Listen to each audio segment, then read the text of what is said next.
How dare he put his dirty booty cheeks on her white couches? What if he left skid marks?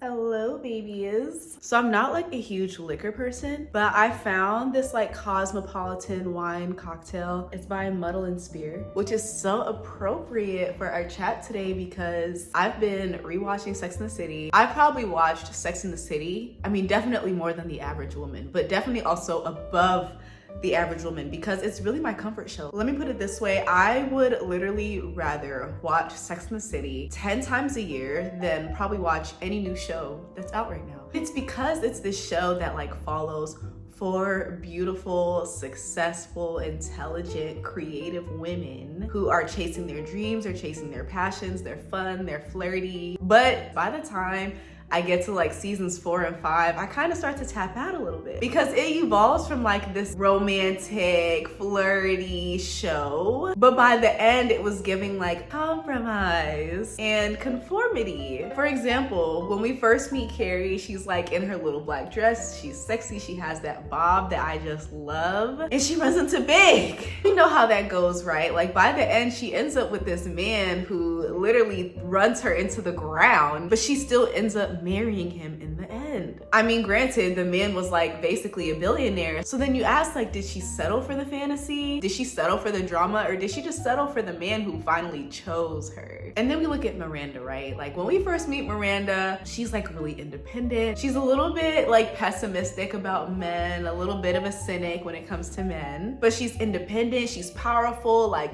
she has this short red hair. It just gives like, I don't need you, man. Like I don't need y'all niggas at all. She's so ambitious. And then she meets this broke bartender and completely ruins her life for him. First of all, she moves to Brooklyn, which she said she would never do. Literally taking care of a grown ass man. She was literally raising him. He was a fucking child. Miranda.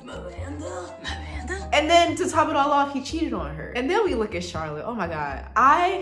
I have like a deep affection for Charlotte because I think she is so classy. I think she's so beautiful. I think she's so intelligent. I love her career of like running an art gallery. She was so pathetic though. She's always had this idea of a traditional marriage, a traditional relationship with a man, to the point where she ends up finding her perfect husband, decides to wait until marriage, which was dumb. We can argue about that later. Finds out that he can't get it up. This beautiful woman with a banging body proposes to this man who can't get it up. Then when they get divorced, she ends up with a bald fat guy who makes her literally betray her whole religion. By the time that she actually gets a ring on her finger from Harry, she literally is like, I don't even care if we don't get married. Like, I just want to be with you. I've been miserable without you. You have to say all that to get a ring from this ugly, bald, fat guy? Oh my God, I'm about to scream. And then we have my girl, Samantha, right? Samantha is a complicated story because as much as I admire her for like never marrying and being free and independent, it also seems like she's doing that from a place of I'm not worthy, or I don't want, or I don't desire love. Because you can see that even in her relationship with Richard, she desired that love and she loved the love. But once he cheated on her, she was like, yep, you just proved to me that all men are cheaters. So why would I ever do this love thing ever again? It's like, you know, obviously she ends up with Smith and it's like a beautiful relationship. But even in that relationship, she feels confined and ends up breaking it off. But it's like she has to sacrifice finding romantic love to maintain her independence. As an independent woman, she couldn't even find safety in the person that she actually wanted to love. Okay, so what was Sex and the City really trying to say about love? Because when you look at how Samantha, Carrie, Miranda, Charlotte, if you look at how they ended up, there's an obvious pattern. It's this suggestion that real love requires some kind of like compromise or self-sacrifice, that you really have to give up something or a part of yourself to actually be happy with someone. And you know, maybe that is true, but what I am not vibing with is the fact that the show makes it feel like instead of it being a choice, it's kind of an inevitability because it happened to literally all 4 of them. By the end of the show is telling you like you can't really have it all. At some point, you're gonna have to settle, and that's either you settle for the relationship or you settle for your freedom. I don't think that love requires perfection. You know, obviously there is some middle ground in love. Like, you're gonna have to meet your partner where they're at, and your partner's gonna have to meet you where you're at. But I just hated to see them sacrifice so much of themselves in order to end up with men who honestly did not measure up in any meaningful way. I see these bold ass, beautiful ass, talented, creative, expressive, witty, sarcastic, like just intelligent women settle for these lives that just dim their shine. It dims their light. I just hate who they became when men were around. Like, I just hated that so much. I guess my point is that it feels less like growth and like finding a partner and being happy and like coming together in a peaceful way, and more about it like being surrender and self-sacrificial in order to be with a man. I just think they resigned. It felt like a resignation, and it was all hidden behind these cute ass Manolo. If you're watching this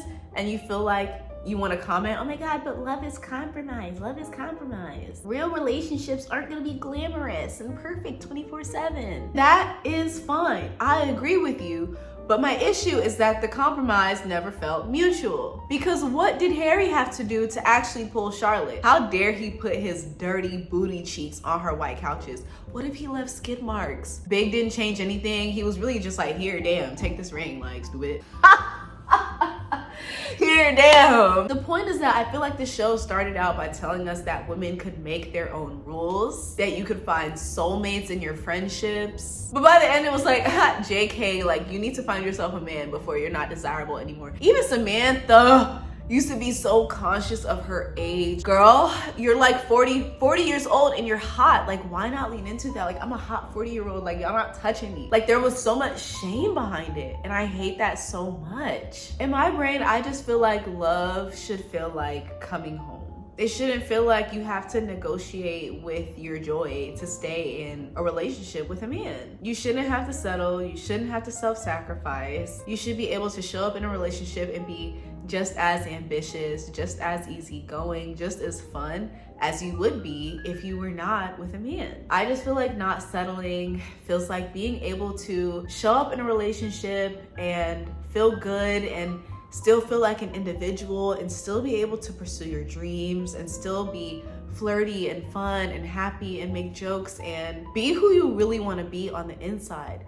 And stay true to your values and stick to your own religion, like, and still be able to make a shit ton of money and be happy and creative without having to sacrifice bits and pieces of that to be with a man. I feel like, if anything, if you bring the man into your life, he should be enhancing that side of you. I just feel like the man should be there for the journey and like be like, wow, like, my woman. I'm so enthralled and I admire everything that she's doing so much. Like, I would never want to dim her shine. So I'm gonna create this space where she can flourish and she can thrive in her own light. And I'm gonna find my own light. And when our lights come together, it's gonna be even brighter than it was before. That's how I feel love should look like, versus settling, versus giving up bits and pieces of yourself, versus begging a man for what you feel like you deserve or chasing behind a guy that's cheating. I just feel like love can be everything that you want it to be. And I mean, it's really not about the perfection side of it, but it really is just about loving someone without abandoning yourself. It looks like being okay with waiting or confidently choosing peace over performance. It's about alignment, it's about ease, it's about reciprocity. And it's just that quiet knowing in your gut that's like, you know what, I'm happy and I'm here in this love, and it really does not cost me my freedom. It doesn't cost me my joy, and it definitely doesn't cost me my softness. That's the kind of love that every woman should be presented with. And personally, despite what Sex and the City says, I feel like that's possible. So let me know what you think in the comments. I've been fucking ranting because I just feel like every time I watch Sex and the City, I learned something, I realized something, I come to terms with a new belief every time. So I'm curious to hear your thoughts in the comments. Let me know if you feel like all of the characters from Sex and the City settled. I also want to know who you think had the worst ending, who maybe had the best ending, and then maybe like what an ideal ending would have looked like. Like, I have my thoughts on how I feel like each of the characters' storylines should have ended as a woman watching, but let me know what you think. Drop your thoughts in the comments. Obviously, I finished, wait. Cheers. I finished my my little Cosmo cocktail. This is a good little chit chat. I love you. Thank you for tuning in, and I will talk to you later.